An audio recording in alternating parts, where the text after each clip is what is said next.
Evening Reelheads, I just wanted to talk to you guys about something really strange that's kind of happened to me. The postmaster seemed to have dropped off this unmarked letter to me. There's no return address, there's no real address, there's just my name written on it. So, what I wanted to do for a video is, I felt that it would be important for me to show you guys something that showed up on my doorstep. It's a letter. I'll just read it to you instead of explaining. It would make more sense that way. It says, "Dearest Ren, at first I must thank you once again for allowing me to work with these talented and esteemed Ren himself of Ren's Real Reviews. It is an honor to film anything in partnership with true professionals such as yourself, and I know I needed to go big after the original director's cut. And receiving your correspondence to agreeing to collaboration was such an exciting moment. As promised, I'll be sending the first production cut to you. It's just finished, and it's taken me some wiggling through some odd postal systems, but it's on its way to your door now. Foreboding smiley face." Director's Cut 2 above the tool shed was such a thrill to make, and I hope it was still as fun as you said it was for me. I can't wait until we collaborate again. Hey, maybe we can franchise this bitch, huh? You and me again and again. Regards, Thad Abbey. P.S. Time of arrival via post should be 10/9/2012. Be on the lookout. I hired an efficient delivery guy. Well, today is October 9th, and if you'll look with me here, it is pretty close to that time. So I think I should show you guys that.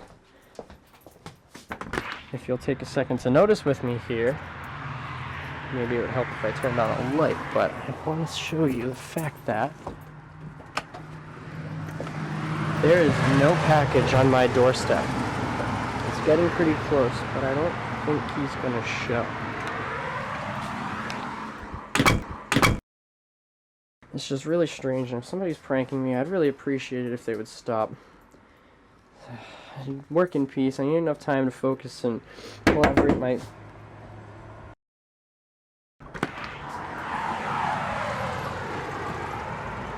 Hello? Nothing. That was really strange. I don't know who would do that. Maybe it's nothing.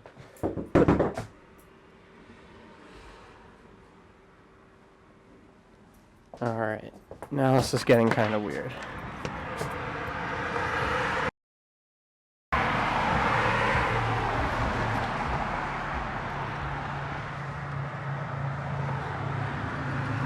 There's nobody here. Sorry guys, give me 1 second.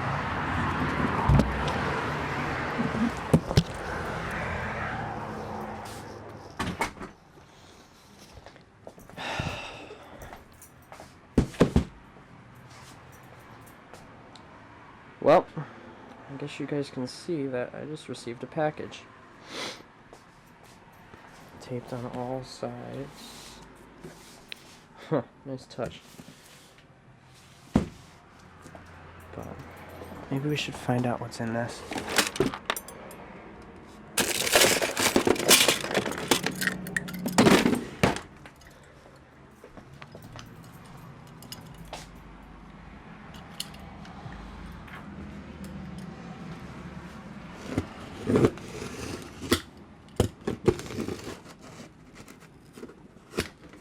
God, he must use a whole roll of duct tape on this stuff.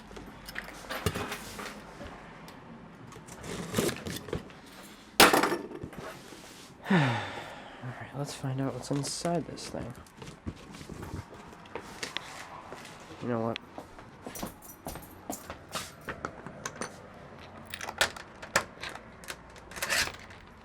Can't be too sure.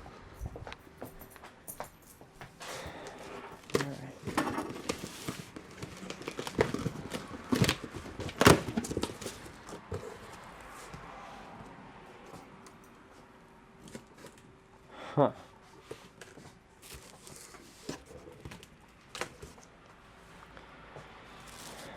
What a surprise. More fan mail.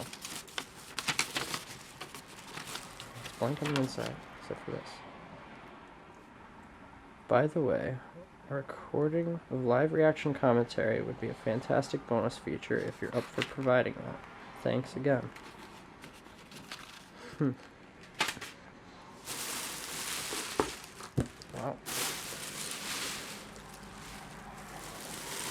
You know, this is a pretty big box.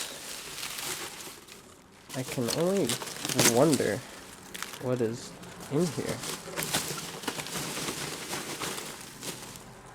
Huh. Director's Cut 2. Above the tool shed. Thanks again. Presented by Thad Abbey. Sorry, I'm having problems focusing tonight. Both with the camera and my thoughts. Now, this appears to be a DVD of some kind. Maybe it would do us some good to take a stab at opening this. Shut this off first.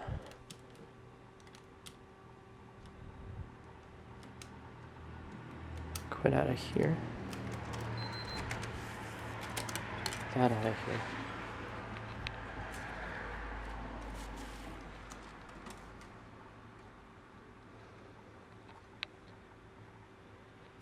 Okay.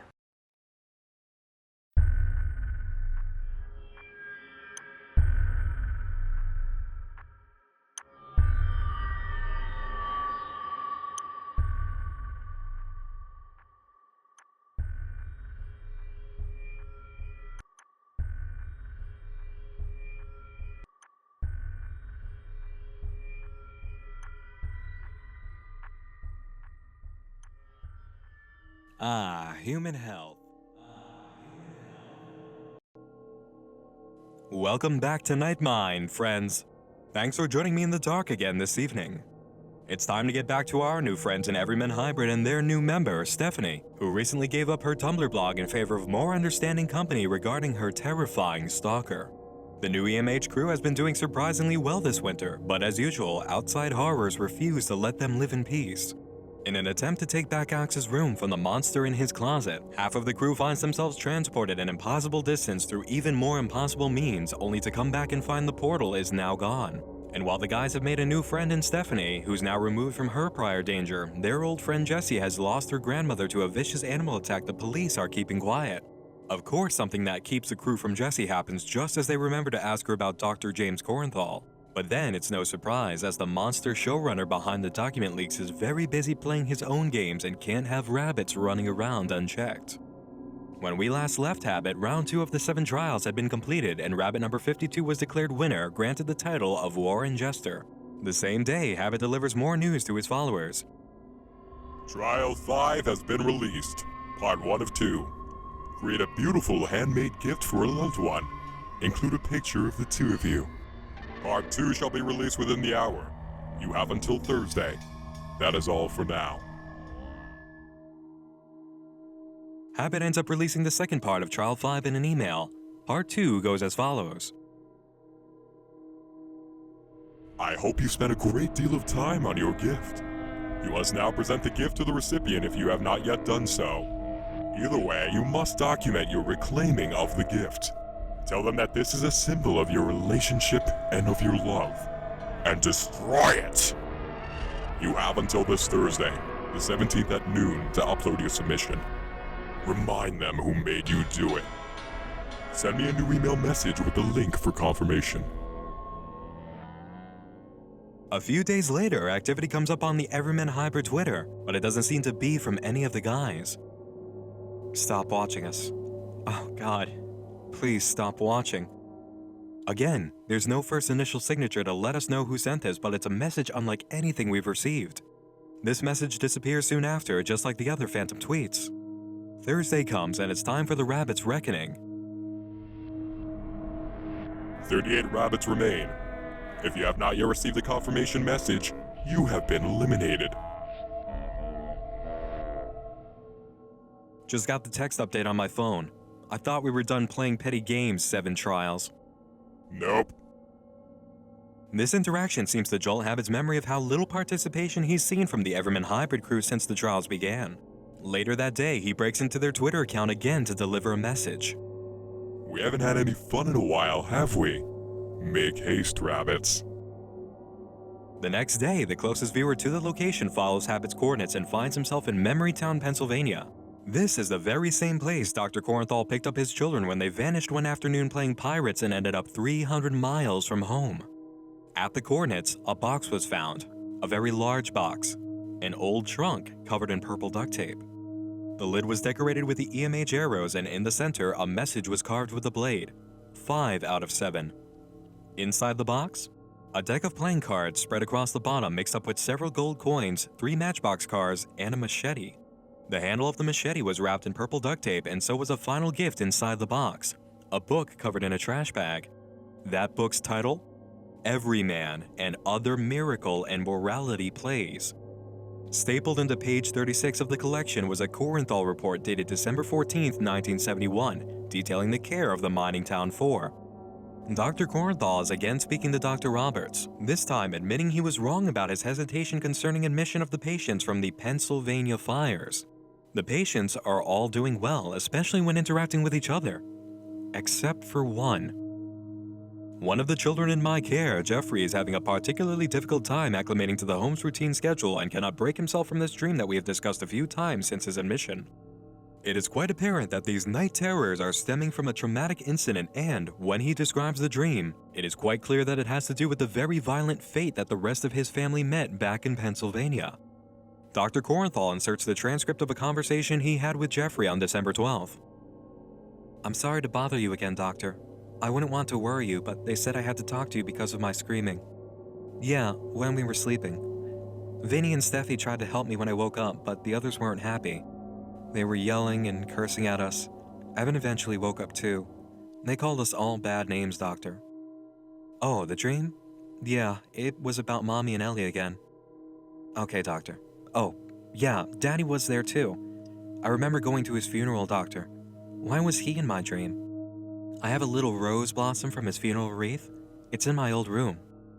His family's house was lost in the town's fires. He obviously doesn't recall or blocks it out. Never mind. Yes, the dream. You probably remember how it goes. It was last Christmas, again, and we were sitting in the living room. Ellie's was only a few years older than me. I wanted to be just like her, Doctor. She was so smart. She was going to go to college one day. She was writing something in a diary that Grandma had sent her for the holidays. No, Grandma wasn't there. She lived far away, so she mailed us our gifts every year. She was awesome, though, Doctor. She sent me a little red truck. I was picking up deliveries near the fireplace and the bed of the truck popped off. I was trying to click it back together when I heard the kitchen door open. Mom stood up. She was sitting with Ellie, looking at her writing. They were smiling and Ellie was describing something. Mommy wasn't smiling anymore. She goes away from us. In the kitchen, I hear this horribly loud bang. Something fell on the floor. Daddy comes into the living room and looks at the Christmas tree, then at me and Ellie. He's smiling. He was just hunting because he has his shotgun and is covered in chunks of some dead animal. The blood of his mother, Roberts. He tells us, "Merry Christmas, lovies," and puts the barrel of his gun to the back of Ellie's head. Before she can say anything, he pulls the trigger. He walks over to me and kneels down in my face. He clicks the bed of the truck back together and hands it to me. "I love you, Jeffrey," he whispers and kisses my forehead. I take my truck and place it on the ledge of the fireplace. "Daddy, why did you do that to Ellie?" I pointed to the hole in Ellie's face. Daddy walked over to the Christmas tree and touched my favorite ornament, a little toy wooden soldier that he and I made over the summer. He taught me how to carve figures using his old knife, and I was so excited that he let me use a small piece of firewood we had collected for the winter to make a soldier for this year's tree. He bought some paint at the store in town and we painted it together. I asked the boy, "Jeffrey, what happened next? You stopped telling me about the dream." "Oh, yeah. Yeah, Doctor." He stopped looking at the ornament and looked back at me. "Son, the man made me do it." He put the shotgun's tip into his mouth and I hear the bang again. I wake up and everyone's telling me to stop screaming. Vinny and Steffi were holding my hand. They weren't telling me to stop. They were trying to help me. These night terrors have fortunately cut down to about twice a week at this point, Roberts. This is much better news than when the boy first had arrived, and wasn't that a most splendid week? Obviously, these relationships that he has developed within the hospital have been serving to help speed up his recovery. I have put in a request to move the children from their standard sleeping accommodations in the common hall to a new partitioned area. I want to try something, Roberts. They are each lacking a true parental figure at this point. I think that may be all they need. Again, this document was found stapled to page 36 of a book called Everyman and Other Morality Plays. Page 36 is the beginning of the script for the Everyman play, and in examining the page we can see something is wrong. Characters have been added to the cast. The Voyeur, the Firebrand, and the Guardian. On the bottom of the next page, a note is visible from the picture taken at the scene of discovery. The Voyeur shall watch from an emotional distance, insisting upon maintaining their strength. The viewer who found the box, known as Look Behind You on the Unfiction forums, reported that several pages actually had extra character notes like this. The Everyman play is a tale of God's judgment of man, with the character of Everyman serving as a symbol of humanity itself. As every man faces challenges and betrayals in the story, so will every man and woman who ends up before God in death. And it's actually the very spirit of death that comes for every man, delivering a message on behalf of God. It is every man's personal day of judgment, and he must come to weigh the value of his life. After pleading with death for mercy, death allows every man to seek representatives to stand by him in judgment and testify for the value of the life he's led. In the beginning of the play, a messenger comes forth to declare that the audience is about to witness a performance called The Summoning of Everyman. This will be a moral play, and it's in the best interest of the audience to pay attention. On the next page, at the top, we see the Voyeur, the Firebrand, and the Guardian enter as the messenger continues to describe the life of a person and then presents the character of God.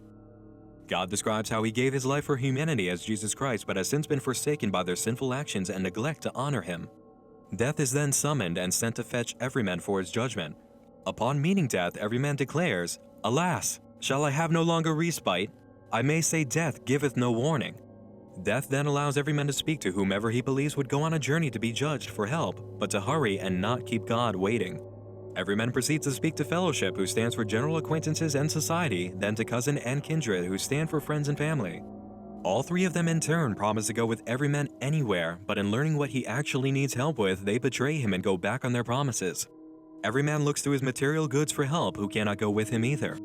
Good Deeds, his next approach, will absolutely go with him, but is too weak from lack of being fed to walk on her own. Knowledge, the sister of Good Deeds, swears to go as well. Everyman then attends confession, where he is absolved of his sins and Good Deeds becomes healthy enough to walk.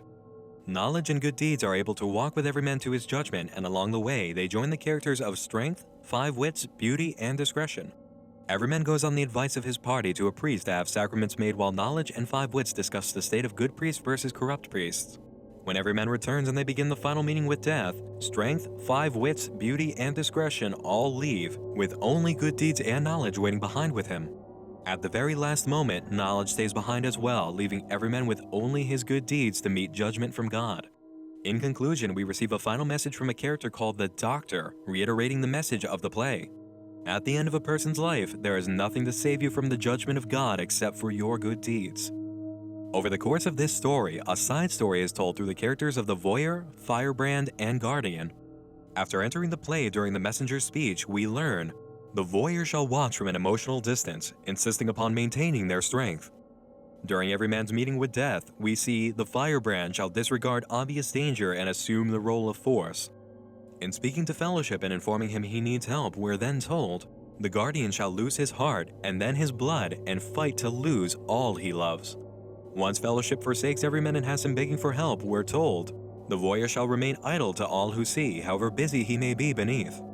Everyman goes to his kindred and cousin who refuse to help, and things get worse for the new characters. The Firebrand shall lead an offense as he might, only to succumb to the war within. The offense doesn't work out as we're foretold in that same sentence. Once Everyman's material goods tells him he won't be going to judgment, the Firebrand shall defect and self-immolate, no longer defining the two within. From here, as Everyman tries to revive good deeds, the Guardian shall defy a god only to be dealt a fatal blow. And during confession, the Voyeur shall swallow Justice's sword. Following the tragedy of the Voyeur, their world shall perish, their world shall burn. You too are on the same sinking vessel. And finally, The great flood shall wash away all the ash, readying the world for another, greater cycle. Exit all. So, what does the Everyman play mean in conjunction with our characters? That's further complicated by the appearance of a few playing cards that were found within the box. Of all the cards in the deck, 7 were taken out and marked. Vinny is the Jack of Clubs with a very large eye drawn on his card. Evan is the Jack of Spades, holding both a dagger and a hatchet. Jeffrey is the Jack of Hearts with an arrow through one heart and the other crossed out. Stephanie is the Queen of Clubs, but her face has been scribbled out. The Ace of Hearts is named Doc. Man is the King of Diamonds, and finally the Joker, otherwise known as the Wild Card, is Habit. This information is absolutely meant to tell us quite a bit about what's happening with the EMH crew. After all, we know they're linked to Dr. Corenthal and his former family by the same name, so it makes sense that a box with objects reminiscent of a pirate's treasure would be found here. After all, Memory Town, Pennsylvania is where the kids ended up after being transported during their play about pirates. Habit needs us to know that in some way, the EMH gang are connected to the Voyeur, the Firebrand, and the Guardian. We also need to take into account the purpose of the playing cards as character and role details, but at this point in time there just isn't enough information or story progression to truly elaborate on the contents of Box 5. Just understand this: Habit knows things that we don't. He knows a lot more than he is letting on, and this is his way of telling us. It may also be his way of telling the EMH guys themselves, who Habit can see entering his Rabbit Warren's chat room after this. Yeah, I'm in the chat tonight. What the hell's the deal with that box? And yes, Habit's fully aware of the communications between the rabbits. He's known about it for a while, actually. You really think I'd waste my time in your chat? Pathetic imposters. Try harder. It seems that the discovery of Box 5 only increases the Hybrid crew's need to figure out just what is going on. A new video appears on March 21st called The Corenthal Connection. Jesse's back. The group visits their friend Jessie, who is doing alright in the aftermath of her grandmother's funeral. She's found a binder among her grandmother's things at the old house that mentions Dr. Corenthal. It mentions him a lot, actually, the entire way through. It turns out the doctor was Jessie's mother's half-brother, and the binder contains not only journal entries from Corenthal, but a receipt for a storage facility and, in the very back pocket, a key. The group piles into a car and heads out to the storage container, number 401. Inside are some boxes containing a wide variety of things. Tapes, letters, a strange black device that keeps rumbling in Jeff's hand. Evan also finds a load of Magnum rounds in the box he's searching, as well as a really serious-looking knife. There's also an old wooden rocking horse in the corner that's already in motion. The guys pack up and prepare to leave when the door to the container comes down, sealing them inside. Evan goes to open the door, but neither he nor Jesse on the other side can release it. Alright, then revenues are locked in there. We're gonna have to look for somebody. You're gonna have to go look for like one of the security guards or something. We're fine, we'll just stick it out in the dark. My phone's not working. Alright, hold on. Vinny, you got the lighter? I'm gonna try the find a flashlight. Alright, I got one. Here we go. Vinny, you okay?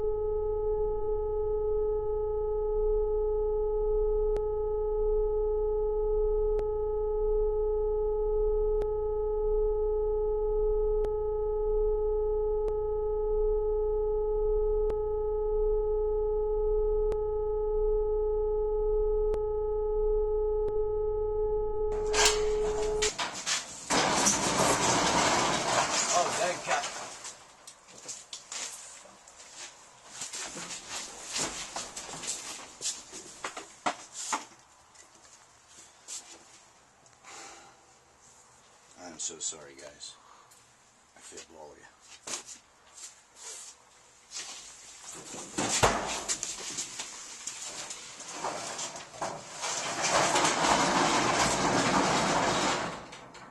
What the fuck was that? I'm not sure I can come up with anything that puts it better than what Evan just said. We haven't experienced anything like that before, and calling it shocking is just saying the least. Was that the man himself? Is this Dr. James Corenthal? Unless someone else had gotten a hold of his key, there can't be any other explanation. So, how does he manage to just walk in during broad daylight no less and not notice the group around him? We know this event isn't normal, but the distortion that gives the whole scene a shade of blue tells us something beyond understanding may be happening, especially in the wake of an appearance by Slender Man in the same room. Whoever this is, he's certainly hurt by his failure to help people he cared for, and the rocking horse seems to tie into that. It's quite an old rocking horse, old enough to be from the 1970s or 80s, and it seems worn down over time through use. In the video description, Jeff gives us his input on how the night ended. After the whole ordeal, we grabbed everything we could and left. We have a lot to sort through. And Vin's fine, by the way. But Evan's final statement sums up my feelings on the matter. Jessie opened the damn door with no problem moments after. She had no idea what we were talking about. Edit. Despite what Jeff says, I am not fine. I've got a headache that hasn't let up since last night. That and the fact we saw that man, who I can only guess was the doctor, has left us all a bit scared and puzzled. We have to keep pushing forward. Vinny. The next bit of activity comes from outside any of the usual channels 2 days later. A viewer in the area uploads an interview in which Jeff and Vinny are present, but neither of them seem to be doing too well. Vinny especially doesn't seem to be handling the current situation well when asked about how the effects were made for their Slender Man character. When you were in episode 6 with Evan's house and you turned into sideways and you had the Slender Man with the whole shaking head, like, I can't figure out how you guys even did that. We've explained this countless times in the videos. This is happening to us. We're just showing you guys what is going on in our lives. But that's like preposterous. We thought so too. I mean, you go from episode 3 with the pushing of the car and then that, and then... So you're telling me this is real? There was no jump in technology. We didn't get better at anything. It happened to us. We have... I don't know, we called it or summoned it. So then wait, what's actually happening to... Do you mean you mean, like, your friend Randy's actually, like, dead? Who? Your friend, the one that Habit took, and what happened to Jesse? Yeah, but we gotta get going, man. She's gone. What the? All right, guys. My brother's gonna help us. On April 2nd, Alex uploads a video in which he attends a show by the band, The Free Drink Refills, including John Maynard Jr. on guitar and Dr. Rossum on drums. Now, John Maynard Jr. could mean that this is the son of the original John Maynard who died in the hospital fire, but his position is labeled as student, and the John Maynard who died was just the housekeeper who made a mistake that caused the explosion. Not only does Maynard's description here fit with what we know of the John Maynard who died, but Dr. Rossum is on drums, just like Jeff said about the Free Drink Refills lineup. If the John Maynard who died was John Maynard Sr., it still doesn't make sense for his son to be here playing in his honor if that's the case. John Maynard at the hospital was just a housekeeper, not a staff doctor or nurse. And due to the tragedy, wouldn't the band name have been retired out of respect if the previous lineup had included John? Once again, information regarding what happened at the hospital and what was told to Jeff is conflicting. This is impossible. There's one other oddity to take notice of though. The song being played is Hotel California, which also played on the radio in Jeff's car during the video Ash and Waste as they encountered Slender Man on the road. There's an instance of audio clipping here just as there was an instance of visual distortion in Ash and Waste. Alex goes on to announce that he'll be making more videos from now on since he's become active again. He films Sparky on her new bed and finishes up with footage of his own band's performance. On Twitter, the EMH guys reveal that they've really gotten past the incident in the storage facility and are now reviewing their findings. Slowly working on this gauntlet of material. Contraband. I'm guessing a few hundred photographs. Quiet week. Quiet's good. It's been a while, guys. A lot of material to sort through still. We've been looking through the pictures and files and whatnot since the night at the storage unit. Many of the pictures appear to be the doctor with friends and families during various trips. The documents seem to be copies, or in some cases, the originals, of the letters we've been learning about through these caches. We're trying to piece all of these random bits together and nothing particularly stands out. Of course, we still have loads to sift through. Something that's bothering me is this metal container though. There were a few bits of film negatives at the bottom, shreds, nothing tangible, and a label that read HPL CORJAM 1984/2005. The guys haven't a clue either. That's pretty much it for now. We've learned a bit more about the dog, but not much more than we already knew. We at least have proof that he, existed and was apparently good friends with many families with young children over the years. We'll see you soon, hybrids. Here's to another potential letdown. Jeff. A few viewers and friends suggested that we check out the Hopewell Public Library. I feel fucking stupid for not considering that. Alright, the people in Hopewell had no freaking idea what I was talking about. Driving back home, the world-shattering revelation hit me. We failed to recall that the free public library of ours is located in Hamilton. HPL? We're going tomorrow as they close at 8. Again, we feel so stupid for this obliviousness, but thanks to the tip-off, we may be onto something. We'll keep you posted. And to everyone's surprise, Stephanie updates her Tumblr on this day too. Well, hello universe. It's been a while. Jeff told me about our current library fiasco. They're going to go check out the one nearby tomorrow. I think Evan, Jesse, and I are going too. I don't know. Watch movies, talk, make terrible food. Something lame but fun when they're gone. It'll be a decent change of pace. I must admit, I do miss you all. The next day, some good news finally arrives. The trip to the library actually produced something. You guys are incredible. Thanks for the tip-off once again. I'm going to meet up with Evan tonight and transcribe some notes. Should also have a new update via YouTube. Library trip. Hot damn. That update does arrive titled 1 step forward, 2 steps back. The guys realized after some viewer help that the serial number on the bottom of the microfilm canister actually did belong to a library. The Hamilton Township Library. Vinny explains that they've got to take a trip down to see newspaper records there when Alex appears. We'll go do that now and see what we can find. You want to go with us? To the library? Yeah, we got some stuff with that box and all that stuff we got from that room. Alright, let me ask Mom real quick. Alex, Jeff, you know I got... Jeff, it's been months since they've been gone. I know, it's man. not natural. This isn't the grieving process. I'll talk to the doctor soon or something. I don't know, man. Alex, we don't gotta do this anymore. Just get your stuff and we'll go right now. We're fine. It's Yeah. a beautiful day It's right outside. around the corner. Can I go to the library? I don't know, Al, not tonight. It's getting late. Alex, we don't gotta do this. Just get your stuff. Sorry, guys. I'll go later. Alex, it's 10 in the morning, man. You've got school tomorrow. It's bedtime. He's losing it. He's confused. We knew before that Jeff allowed his brother to speak as if their parents were still alive as a self-comforting behavior, but this is taking things to a dangerous level of legitimate delusion. Still, Jeff and Vinny head off to the Hamilton Library. Already, things are looking better upon entering the building. While talking to the girl at the desk, Lexi, Vinny got her phone number. The guys continue on the search through the computer archives and also remember to check out Officer Matten of the Pocono Police Department, which means they've definitely read Corenthal's journal entry regarding his day in Memorytown picking up the children after they vanished. Later, Jeff and Vinny find the number for the Pocono Police Department and give them a call. Hi, my name's Jeff. I'm looking for an Officer Matten. Oh. I'm sorry. No, I won't call back. I'm sorry to hear that. Thank you. Hey, hold on. Yeah, Officer Matten killed himself last year. Last year? Yeah, I mean, he was older, but he fucking offed himself. As horrible as it sounds, why does it seem like all of our leads... They're just dead? Dying? Oh, fuck.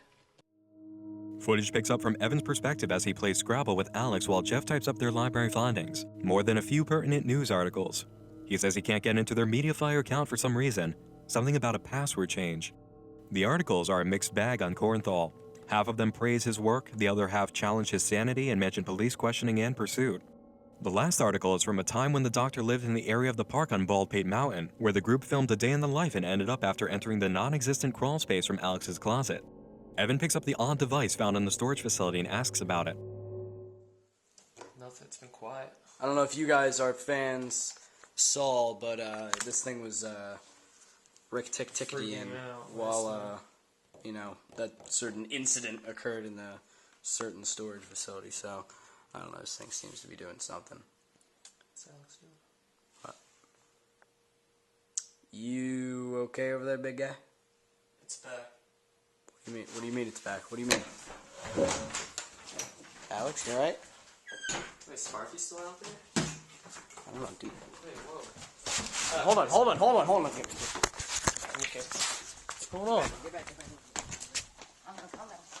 Sparky? Alex goes to enter the shed, but Evan drags him back and blocks the door, taking a look around himself. You see Sparky? Come on, girl.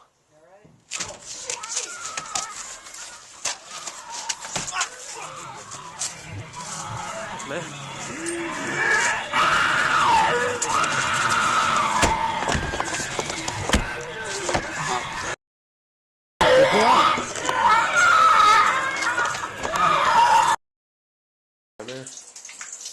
Yeah, let's, did you see this? Did you see what happened to me? Look at this. Shit, dude. I don't think Sparky did that. This sure shit is not any... I don't think Sparky made it, man.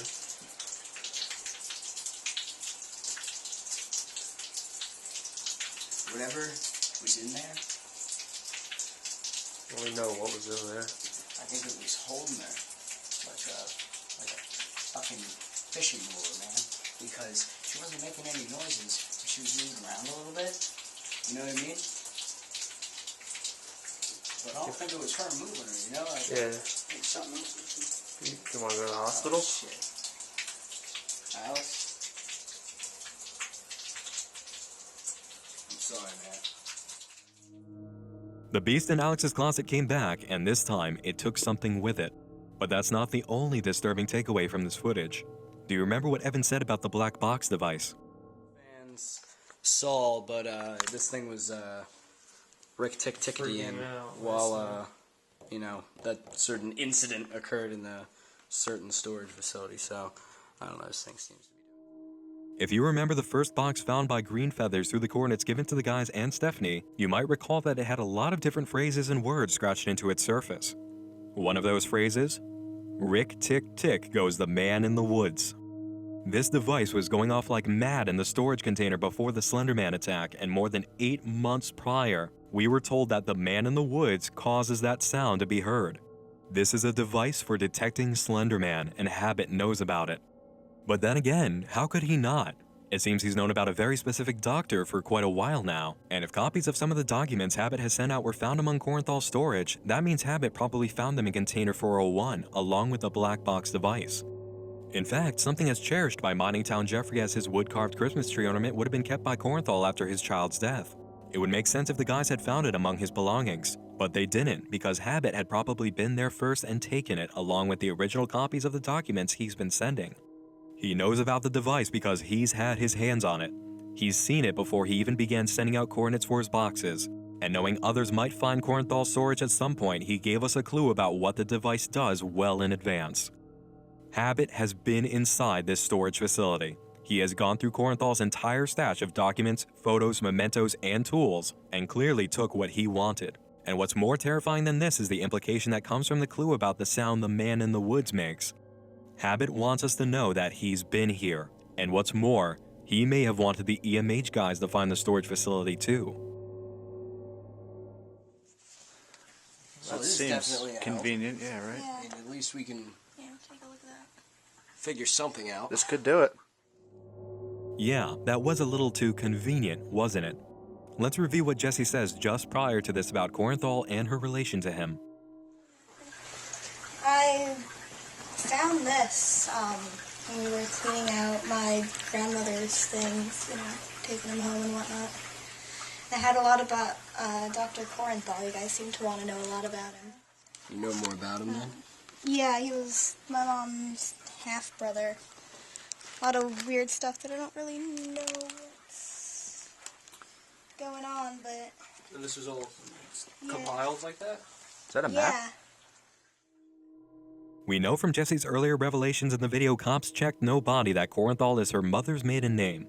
We don't know if Rose was the biological mother of James or if he was her stepson by marriage, but doesn't it still seem odd that this binder full of information on Dr. James Corenthal would show up in her belongings? This binder, which had both a receipt for a storage facility and the key to that exact storage container in the back pocket where the rest of what seems to be all of the doctor's stuff was found? The guys are right. It is very convenient that the key just happened to be there and a receipt that let them know precisely what the key was for and where to use it. On top of how convenient that is, let's not forget how incredibly odd it is that a storage container with what seems to be a dead man's belongings is still active. Someone has been paying the bill to keep that container open years after the doctor disappeared. And if Rose was paying for it, why would she bother to have all of his stuff in a container when she had some of it in her home anyway? We know from Corenthal's last entries in the binder that he rented the storage facility out himself. It's his and it's been his for a while. He originally paid for it. Even if Dr. Corenthal had died and Rose got a hold of the binder from his possessions, why would she just continue paying for it to stay locked up? Out of a desire not to travel and take care of it herself? She has a daughter and granddaughter directly related to the man who could have been contacted to go collect his things. And if Dr. Corenthal was so good at keeping all of his old documents and journal entries together, how did it come to be that this binder with such neatly compiled information and the key to the storage container wound up together outside of that container? Look at how many pages Jesse is holding in that binder, laminated, ordered, absolutely loaded up. The amount of information in this binder suggests it's filled with documents from the storage container itself. There's way too much here for the doctor to have just been carrying this around, especially in a plastic binder. If he compiled the binder himself, it was something to be put away and taken out on occasion, not carried around constantly as a personal journal, especially when it's filled with journal pages created on a typewriter. You can't claim he carried around this binder and a typewriter for the sole purpose of keeping a diary. Even if he just chose typewriter font and printed it out on a computer, that still brings up the question of why he'd even bother printing the page and filing it away. He could just save the document right there, to the computer. This binder absolutely looks like something he would have put together on his own and filed away with the rest of his storage. And you don't just put a key to a locker inside of that locker and shut it if you want to get back inside. Nothing about the existence of this binder or the location it was found feels genuine. It is too convenient from every angle. The only person we know of that had access to the storage is Habit. That much is very clear. He managed to get in and out, maybe even several times, and now the entire package of material needed to lead the crew directly to this place just happens to fall in their lap, key included? The place where Habit has obviously been and was using for his breadcrumb trail? No, this isn't genuine. Habit has something to do with the placement of this key and most likely the binder itself. Everything about this feels like a setup where the master designer wants you to know he's directing the event. Habit has led Jeff directly on the path he needed before to start playing detective through the Land of Ash and Waste postcard and well-placed Corenthal documents. Why would he stop planting clues now when this is the method that's been working? All along, the master of leaking information on purpose and guiding things on a path has been Habit. He's been in Jeff and Alex's house. He's been in their accounts. He's been inside Corenthal's storage facility. He knows where to go for what he wants to accomplish, and he makes it happen without being caught. If a sudden clue or revelation feels too good to be true, you'd better start looking for the purple duct tape because you're probably going to find it. Except for the case of the binder, because by now the crew is fully aware of Habit's signature due to help from fans. Hybrids everywhere receiving boxes, packages, and letters marked by purple duct tape have done their part to alert the guys about this happening. It's not a bad touch to use a pink binder though. That's a pretty close cousin to purple without being too obvious. Call it personal opinion if you want, but I just don't think professional psychiatrist Dr. James Corenthal is going to be using a pink binder to hold his life's work. Rose might have used one, but again, can we really imagine Rose was the person who put this binder together? The color of the binder may mean nothing, but we know Habit far too well by now to go on without questioning certain aesthetic choices he makes.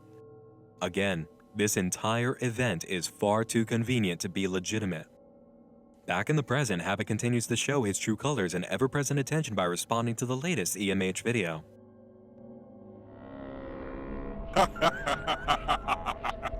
Oh, it appears that both of the brothers know a dead bitch.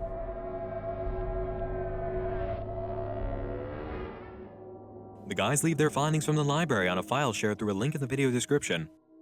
Notes from the Hamilton Township Public Library digitalized microfilm collection. Some grammar might be off due to my hand feeling as if it were dying in the transcription process. We'll see where this goes. Jeff. Disgraced doctor spends an evening in the ER, May 23, 1984.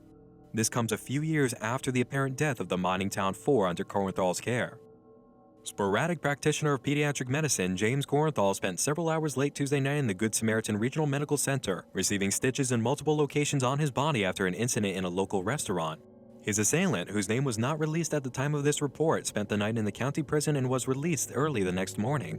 In a brief response to questions concerning what invoked such an attack, Corenthal stated, "I was only looking into the history of my children's former lives.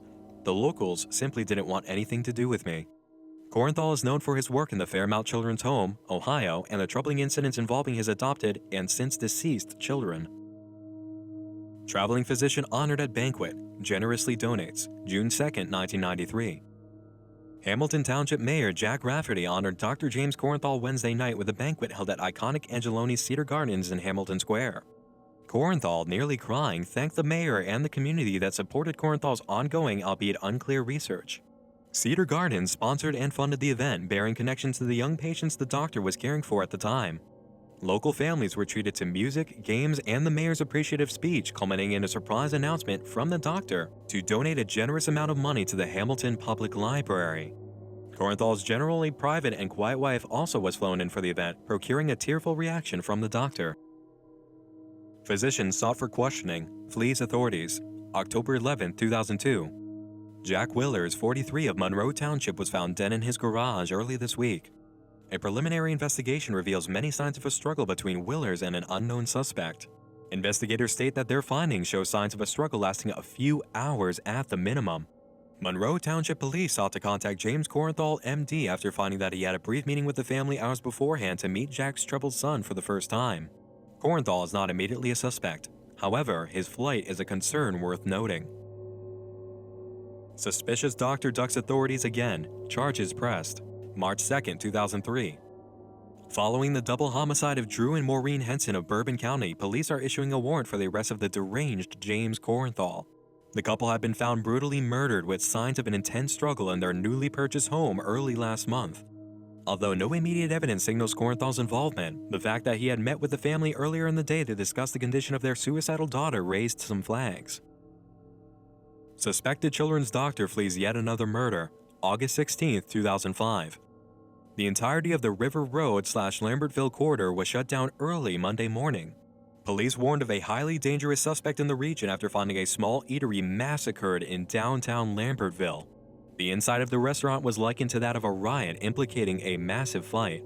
At least a dozen bodies were found in the aftermath of the skirmish, with the total count unclear. A security feed shows the suspect, James Corenthal, fighting off the victims. Corenthal is first seen backing into the frame, leaving investigators to believe that he had induced the riot. He was last seen fleeing the eatery and into his car. The vehicle was found discarded less than half a mile down the road on Fiddler's Creek Road. Corenthal is suspected to be hiding out in the state park. A couple of weeks pass before any activity stirs. Stephanie updates Can You See the Words in response to a viewer question. Just wondering, how is everyone doing after losing Sparky? Especially Alex. He wasn't doing too well in the beginning of the last video with that stereo incident. He's doing well enough. They buried her the next day. Alex has been like that as long as I knew him. I tried to talk about it with the guys, but they don't really know what to do. It really tears at Jeff, I know. The next post on Can You See the Words comes about a week later, but it's a video about serial killer Ed Gein, and the poster is definitely not Stephanie. Damn, I love those skull balls. Say what you will about that lady suit, but women's skin is fucking smooth. Not their best work, but I'm still flattered. Mark was a good kid. Stephanie's blog has been inhabited for sure. Now she is no longer in control of her online accounts along with the guys. It's not clear if any of the group knows yet. The next EMH activity comes in the form of a tweet from Jeff. Just emailed our longtime viewer and friend, Glenn, about my parents. I need a break. Glenn shared the contents of the email with the Rabbit community, and it turns out that Jeff and Alex's parents had died in a car crash the year before. Their vehicle had gone underwater and they didn't escape in time. Alex has sound clips of their parents' voices because he once recorded them in an attempt to make abstract songs similar to Animal Collective, one of his influences. He spent the year after their parents' death in a severe state of denial and had many psychiatric evaluations. It's only lately that he seems to be abusing the recordings of his parents' voices. Before returning to his own Twitter account, Habit leaves one more post on Stephanie's blog. Roasted bottoms. The link goes to the Wikipedia article for Albert Fish, a pedophile who killed and ate some of his victims, then wrote letters about it to one of the parents describing his actions. It's lovely to be back, rabbits. Trial 6 released. Oh, yes, you know the routine. Create a damn video of the event and email it to me. The trial again comes in the form of an email sent to the remaining rabbits. Forgive me, miscreants of the world, for I've had a few prior obligations of higher priority to attend to. Let's get back to the fun, shall we? Your objective for the 6th trial of our tournament shall involve public unrest. Crawl out from under your damned rock and gather a group of at least 10 supporters. With said group, conduct a legal protest at your local municipal center, town hall, capitol, what have you, and demand the immediate removal of your current despot. Suggest a kinder, gentler leader. Yours truly. Have at least one supporter carry a large sign bearing the phrase Habit 2012 and maintain the protest for at least an hour. The more visible of a protest you create, the higher your notoriety within the tournament shall rise. Keep it peaceful, rabbits. I don't need a bunch of batshit crazies locked up in county prison being the ones that carry my name. Finally, on June 7th, someone wakes up to what's happening with Stephanie's blog. Evan. He posts on her behalf saying that she's completely done with the blog. It belongs to Habit now, and she doesn't want to see any more of what he wants to put up.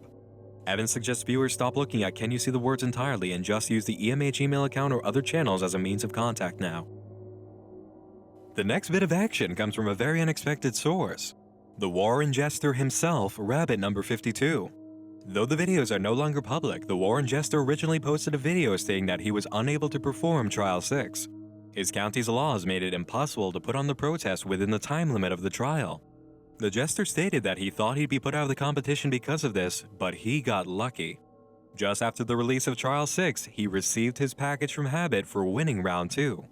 Understanding that Habit needs him to open the box for his game to continue, the Jester offered an ultimatum.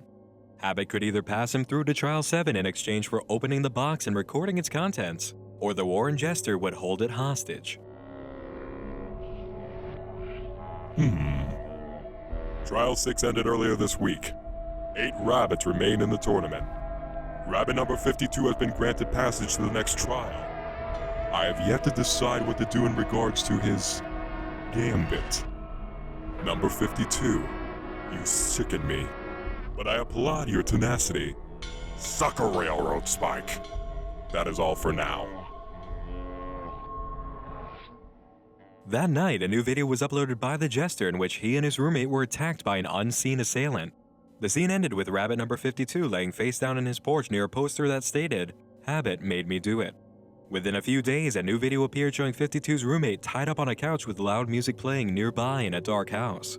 Toward the end of the video, someone entered, turned off the music, picked up the camera, and walked slowly towards the captive roommate. Number 52 replied back with a video expressing that he woke up in the morning after the attack to a discovery. On his pillow, someone had left him a railroad spike and a note. "Sorry I took your box. Force of habit. Regards." Rabbit number 52 tore the house apart but couldn't find the round 2 prize. Now that we've had our fun, why don't you tell them the truth, number 52? The Warren Jester posts a video obeying the command. He confesses that he never had the box to begin with, but everything else was real. His roommate is gone, the note and railroad spike were really left behind, and all he has left is a plea for the fellow rabbits. Vote for him to either continue in the trials or vote him out because he's too nervous now to decide on his own. The remaining rabbits will choose number 52's fate through a simple vote.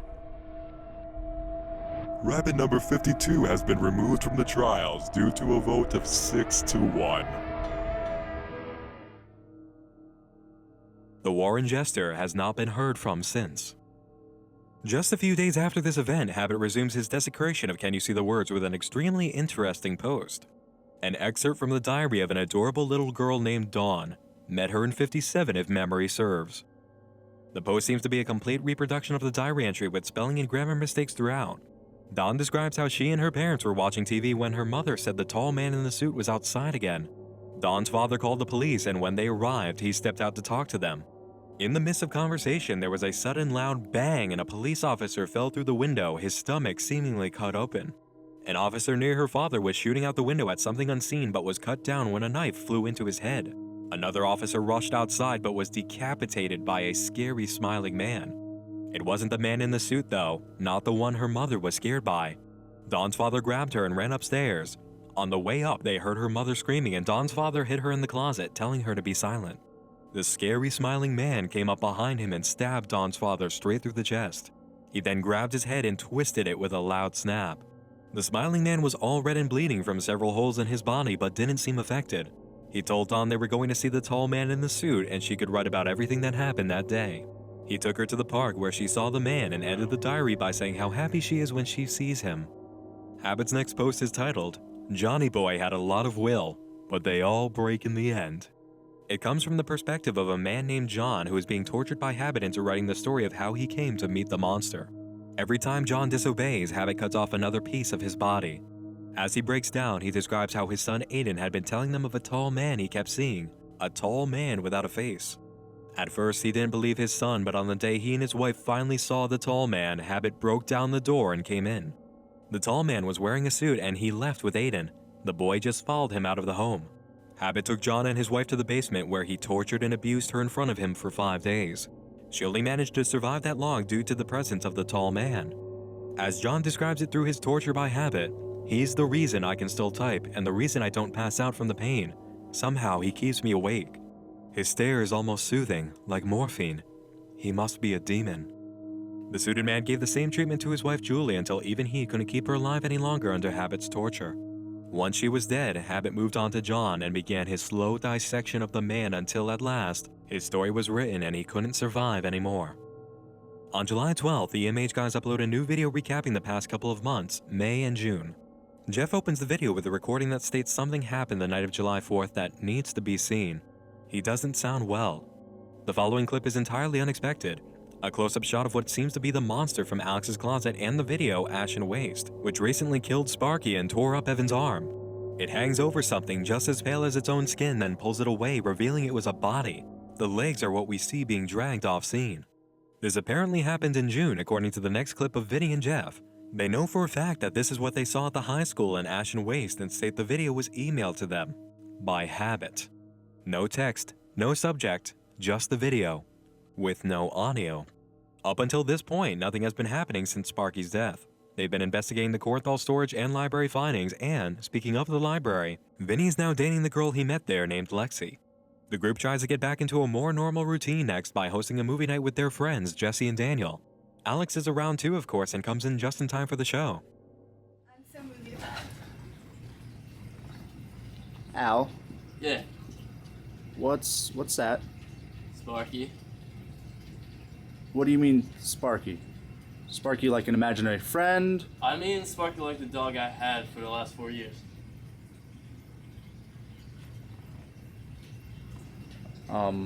Jeff. What the fuck was that? Dude, I've told him, I fucking told Jeff 1,000 fucking times to take his brother to a goddamn doctor or to a fucking hospital or something. But he just keeps saying, I gotta protect him. They'll take him away. I gotta protect him. They'll lock him up. Or some shit, but... Well, if he keeps letting them do this, he's gonna get put away. Yeah, or fucking like, I don't know, go crazy and fucking burn their house down or kill himself or some shit. It's fucked up. I thought we were supposed to be normal. I know, dude. In mid-June, Jeff shows off the black box device and explains that nothing's been discovered about it. Whenever they've tried to make it work, it stayed silent. In late April, Evan expresses he's okay after the attack by the monster that took Sparky. Jeff shows Evan a picture they found among dozens of others in Corenthal storage. There's a young boy in a pool next to a father figure, and Evan expresses it looks exactly like him as a child. On the back, there's a description, James and Evan. The only problem is, Evan doesn't know anyone named James. Finally, the clip from the 4th of July. The group and Daniel are sitting around discussing Daniel's failure to buy appropriate fireworks. Vinny halts the conversation when he hears something which Evan and Jeff also hear immediately. Alex is holding the camera and is told to stay with Daniel as the guys get up and go. Evan retrieves a machete from under Vinny's van, which he describes as the emergency machete, and they head out to the shed to finish arming up the group. They head into the woods, still in disbelief that Alex and Daniel can't hear anything, and again, Alex is told to stay back but follows anyway.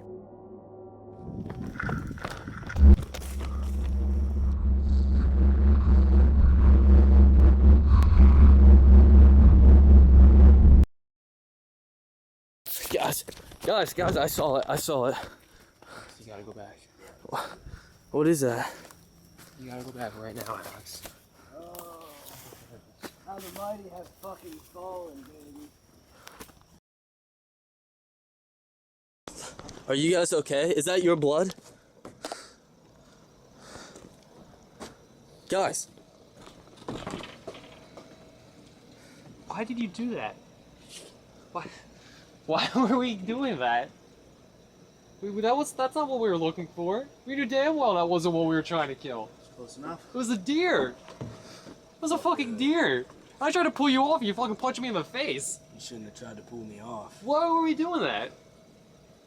I don't know. It was like I was watching it. I wasn't. Well, what the hell did we do? Wasn't part of this. We were all there, man. We have it on tape. Guys, we need to call 911 right now. This isn't. We don't No, have we're to call fine. Shit, we gotta go burn a deer. We're fine. This isn't ours. Whose blood is that? It's a fucking deer, bro. Give me back my camera. Though it's still not entirely clear what happened, it seems that Evan tore a deer apart in the woods in close proximity to Jeff and Vinny, and did enough of a good job destroying it to cover them in blood. But that's not the only video uploaded to the channel that day. A new Morse code video appears, this time with a title that stands for the letter C. If you take the letters spelled out by the Morse code titles and read them backwards, they spell out a single word: chaos. In this final Morse code video, there are 3 major sequences of footage intercut with each other.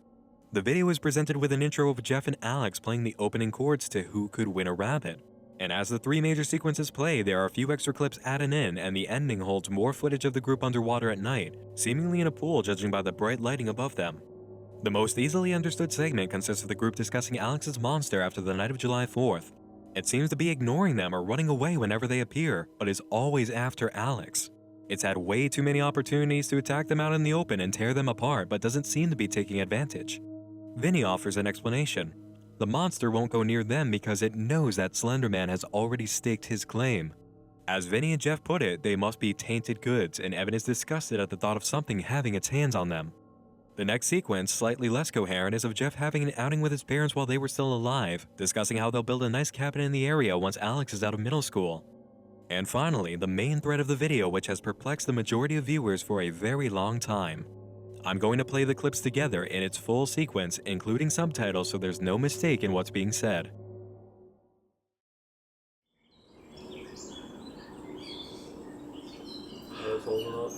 You're doing good. Remember, Jeff, I read the keys. So if anything goes down, you gotta protect the package. Every minute. You gotta jump in front of him. Throw him into the woods and run. Not that I don't trust you. Oh no, bro. Don't worry about it. That's fine. I fully understand. You guys get the fuck out of anything so it goes fucking south. Yeah. Fucking home sweet home. Only one thing missing. And that would be who's Steph? Has anyone seen her? No, I haven't seen her lately. I was wondering about that too. Don't know if that's a good thing or not. Never seems to want us together. 19 years go by, we forget. And for a moment I thought it was all real. Like, no idea that we were even looking for it, you know? Like, Yeah. and then just when you start feeling like, you know, I can get used to this, comes back for briefing, and that's when you know, well, shit's about to go down. So I guess we'll see her soon enough. Well, I've had a warning the past couple weeks. I guess you can call them weeks. I don't, you know, who knows time with whatever the fuck we are. But, something big is gonna happen, gentlemen. I can feel it. Ever ambitious. Yeah. I just don't know what. It's not a Yo, good there's thing. fucking things next to you. Get the fuck out of here. Could never get used to that. That was mild stairs. I hate say, this shit. let him watch. He wants to have his little game. Exactly. He wants to have his little game, let it happen. Speaking of games, I got some news from the Habit. He's starting to make this fucking contest or some shit in a couple of months. I think it's gonna have something to do with us, but I know. Why? I don't know. I don't know what he's looking to do. It gets more and more elaborate each time I see him. He's just as crazy. You know why that is.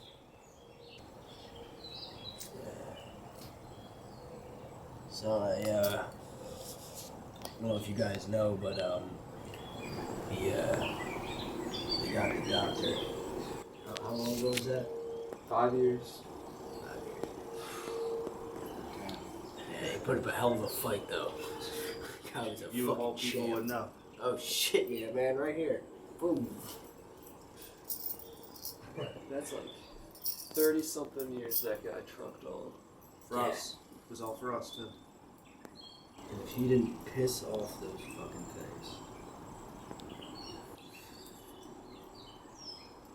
things. Went down with the bang, eh?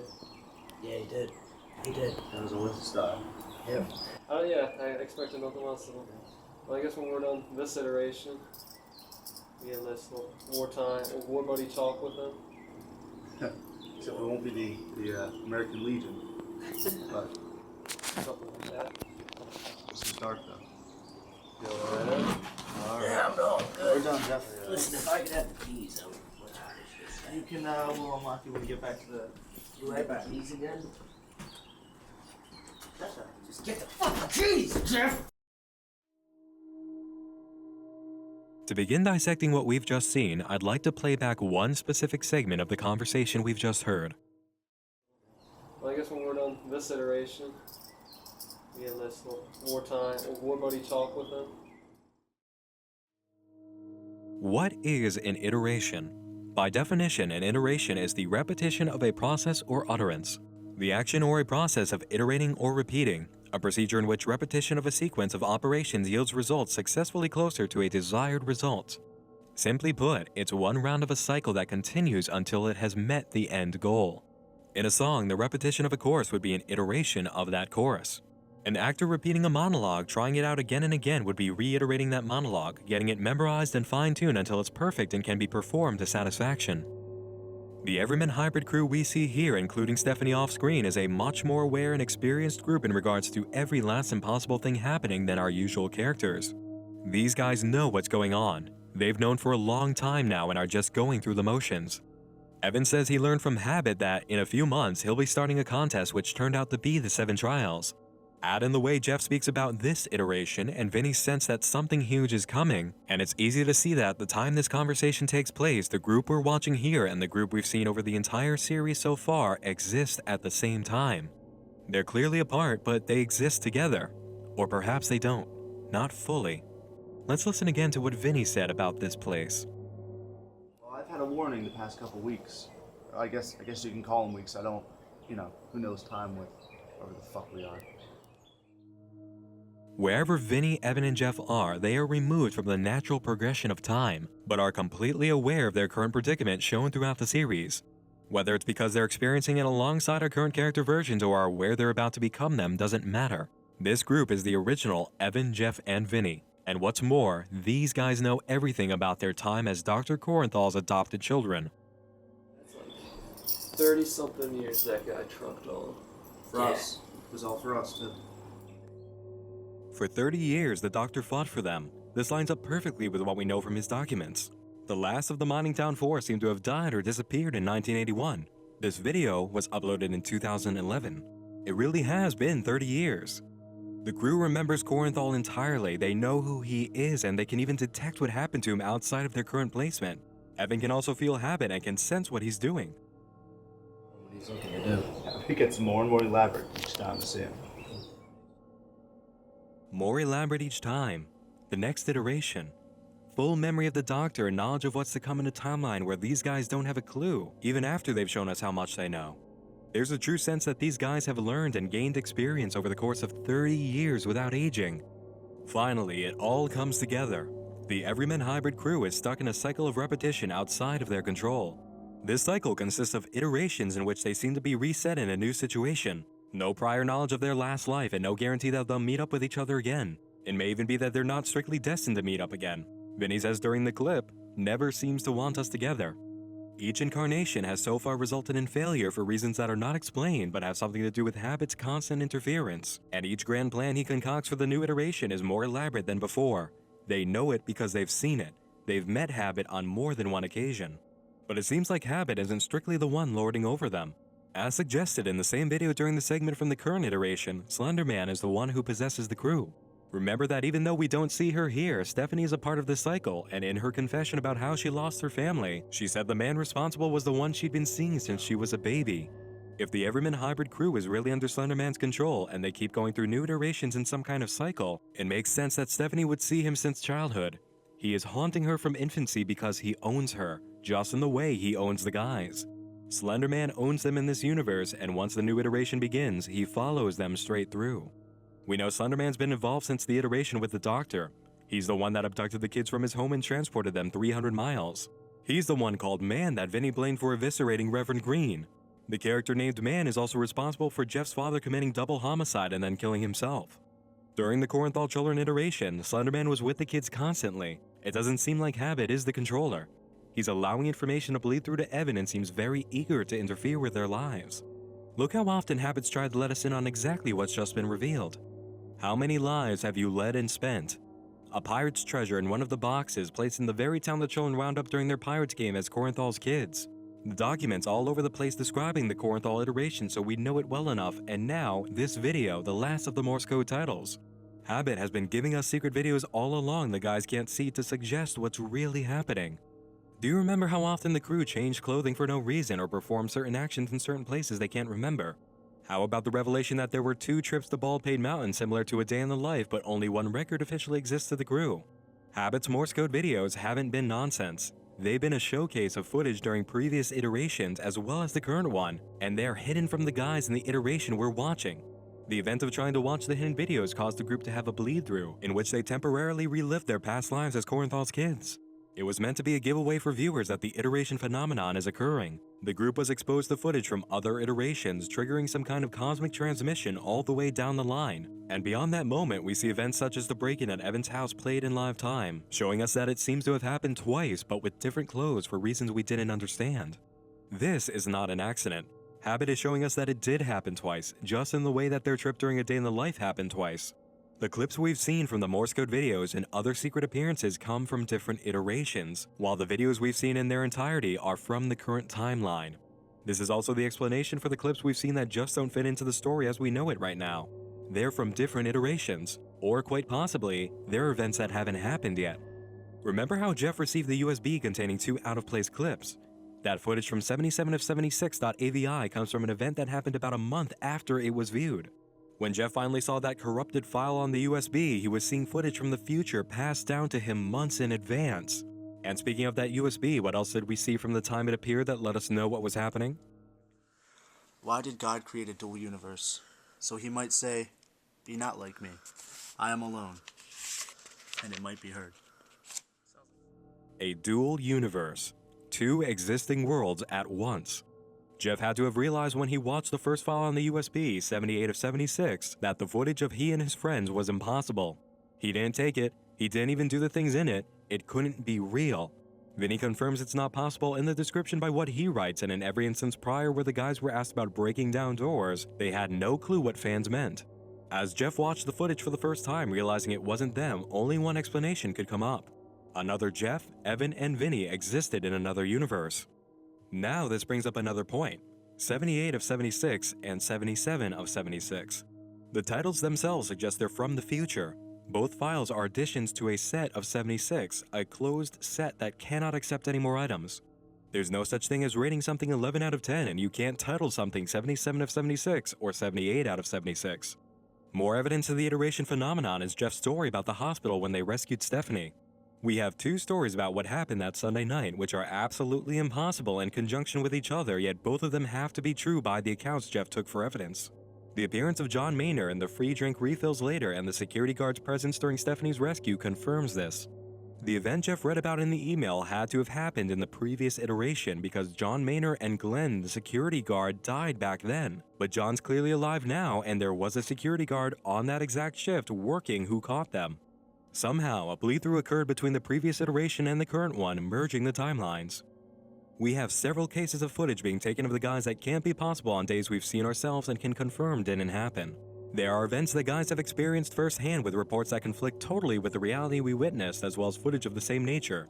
Habit, the orchestrator of all the strange boxes and documents, has been leading us this entire time to realize there was an Everyman Hybrid group alive in the 70s, and there's an exact replica now. He even asked us, how many lives have you led and spent on the document that sets up the Pirates game history to deepen our understanding? Then when we receive the Pirates game box in Memory Town, Habit's rewrite of the Everyman play includes the narration, "The great flood shall wash away all the ash, readying the world for another, greater cycle. Exit all." Who's the one character in this entire story whose presence is related to a flood? Slender Man, the monster who owns the Everyman crew. Once their world has burned, he comes and renews the stage to begin another cycle in the play they're doomed to keep performing. And just to confirm that Slenderman owns him as his own personal acting troupe, Habit provides a clip in which we have a very experienced, very knowledgeable Jeff talking about iterations with an Evan and Vinny on the same level of awareness. The evidence is overwhelming. Our Everyman Hybrid group is stuck on a cycle of repetition that's been going on for what may be decades. Each time they fail to break the cycle, a new iteration is started with the reincarnated versions of Evan, Vinny, and Jeff completely unaware of their previous lives. What we have been watching is an iteration, possibly even more than one. After all, we started with one set of hybrids that, when faced with a real Slenderman, ended up wearing entirely different clothes doing the same exact thing, which does suggest a universal shift to a new iteration. And if the titling in the files on the USB Jeff has refers to iterations as well, it means that the guys who stepped through Alex's crawl space to Baldpate Mountain entered a brand new iteration. After all, they lost all their stuff halfway through the journey, and when Evan got home, his knife was lying on his bed, like he'd never even touched it. Then, of course, the crawl space is somehow gone when they check again, even though it was in the very memories Jeff and Alex have of their house. Evan remembered the crawl space too. With all three of them having seen it, how could it be gone as if it never existed? There's more to the clip from this alternate universe that needs to be addressed, but it can't be done quite yet. The final Morse code video brings as many questions as it does answers, and not all of them can be delivered right now. We know what is going on, but we don't know how or why or for how long. It's still not entirely clear if the different iteration clips we've seen come from the future or the past, if the group around the candles exists at the same time as their iterations or are the same group waiting for the next one. And we don't know how many times we may have seen the universe reset during the series itself. The rules aren't clear. We don't know what the goal of an iteration is, how the group keeps failing, and under what circumstances a full reset occurs. And finally, it's unknown what stake Habit has in the chaos he's trying to generate through helping us see the truth. But he's certainly adamant about making it happen. I'm afraid that's all the time we have for tonight, my friends. Our search for answers will continue in Everyman Hybrid Explained Part 4. If you've enjoyed Part 3, you can let me know by clicking the like button. Make sure you catch the next iteration of the series as soon as it airs by hitting the subscribe button as well. You can comment if you'd like to share your thoughts on EMH or the story of the lives you've led and spent. Your feedback and support is extremely appreciated. I'm also on Twitter and Tumblr for those who'd like to catch the latest news and clues about the future. Thanks for joining me in the dark this evening. Once more, I'm Nick Nocturne, and just like a vicious cycle, I'll be seeing you again real soon. Sleep tight.